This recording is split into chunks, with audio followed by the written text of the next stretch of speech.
Okay, let's take a look at number 2. So this one reads, it's unbelievable how ignorant people are of simple grammar rules like using exclamation points.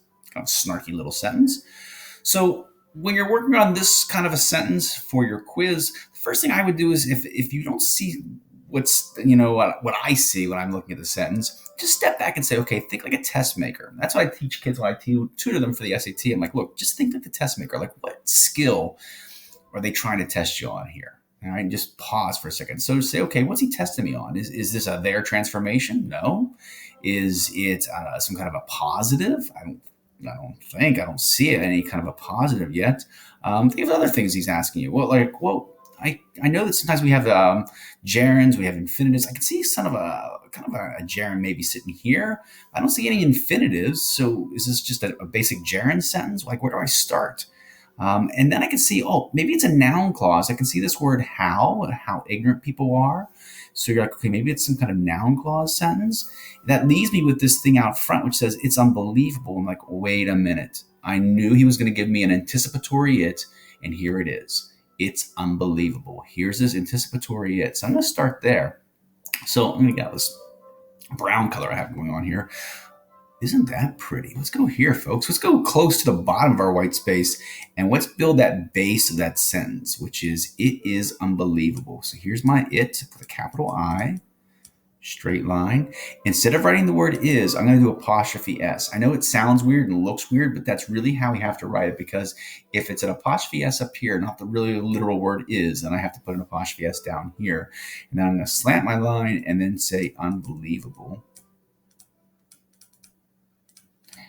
And even without knowing the rest of the sentence, I can go ahead and label this as a nice pattern too, because this is my base sentence. It is unbelievable. Like this guy. And so that's all I really need to be able to figure out what the pattern is. Now, because now I know it's going to be an anticipatory it sentence, meaning that this noun clause sitting right here, how ignorant people are of using simple grammar rules like using exclamation points, is really renaming that word it. So there isn't a positive here. I'm like, okay, he's giving me the anticipatory it, which has a positive naturally in it. So I'm going to make my positive right next to that. And so here we go. I'll make it look like a tree. So here's my little tree base. I'm going to put it in parentheses because I'm anticipating that it's a positive. And as I get up here, I can figure out why I'm coming up here. Well, I can see a verb. Here's are. And if I read it, it says how ignorant people are. I'm like, well, that sounds weird. Kind of like Yoda. No one ever says how ignorant people are. So what we're saying is people are ignorant. So I'm going to take ignorant and slide them right here. So for that reason, I'm going to invert this sentence. That happens oftentimes when you use an exclamatory sentence. So my subject is people. My verb is are. And I know I kind of broke one of my rules. I usually start with my verb, and I didn't. So people are, slant that line, and here's ignorant. I have ignort. People are ignorant. I'm a genius. I went to college. Here we go. Ignorant. All right. And then we'd say how ignorant. Well, remember when we deal with that word how, there are two different places to put it. You'll never be wrong putting it underneath the verb. I'm going to put mine underneath ignorant because I think it seems to, in my head, modify that. It's how ignorant. So that's where I'm going to put mine. Okay. So next I have these prep phrases. So hopefully now things start becoming more manageable to you. So here's a prepositional phrase of simple grammar rules. All right. And this basically, I have to kind of say, where's it modifying?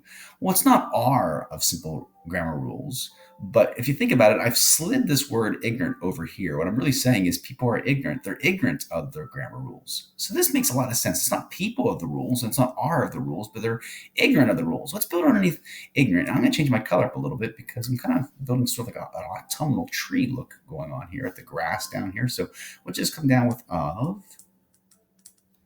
Over with the rules. Hope you're enjoying my music in the background. Simple rules, and then they are grammar rules.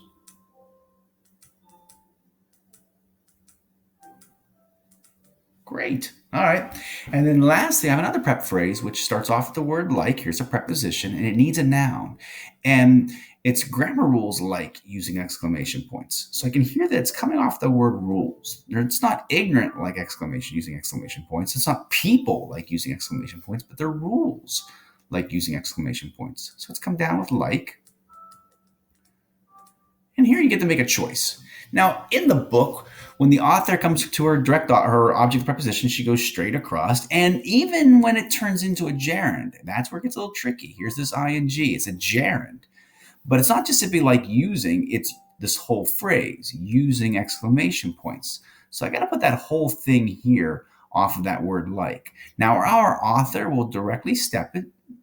Then she'll just simply build the whole thing right here. She'll say using points, exclamation points. That's fine. There's nothing wrong with that. I'm going to put mine up on a tree because I think that makes it look a little neater, but it doesn't matter to me. If you want to directly step it, I'm not here to judge. All right, so I'm going to get up here and I'm going to make my Egyptian arm up here. All right, and I'm going to say this is using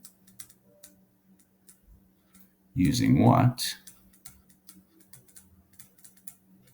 Points. What kind of points? Exclamation points.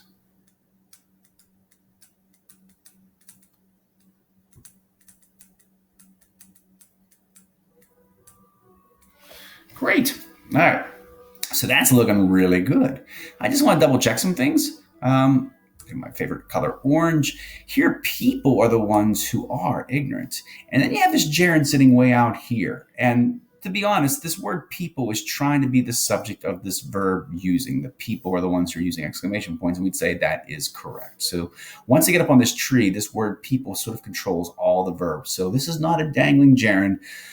It is perfectly legitimate. And so this is what this sentence would look like. Look at the physics on this tree, how this little tree base guy is holding up just this one word and everything else is kind of hanging out here. I don't know how that's possible, but there you go. Hey, that's what a pattern 2 looks like. This is a nice anticipatory it. It's got an also kind of inverted because it's exclamatory as well as a gerund. This is all good stuff. And I think if you can walk through and explain this to yourself one more time, you're going to be in great shape for this quiz. You got this. I keep telling you that this is a tough quiz, but I know you're going to crush it.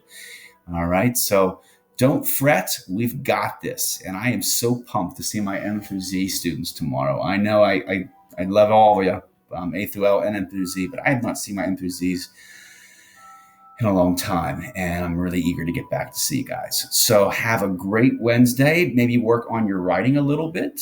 See what you can do to clean up that writing, polish it, add some stuff to it. Really focus on your content first, and then start thinking about how you can make that voice fun and spunky and smart. Make it smart. Oh, that's the best thing to do is when you write, make it a smart writing. Just really intelligent. Nothing is cooler than being smart. Okay, that's all for me. Have a great Wednesday. All right, see you all.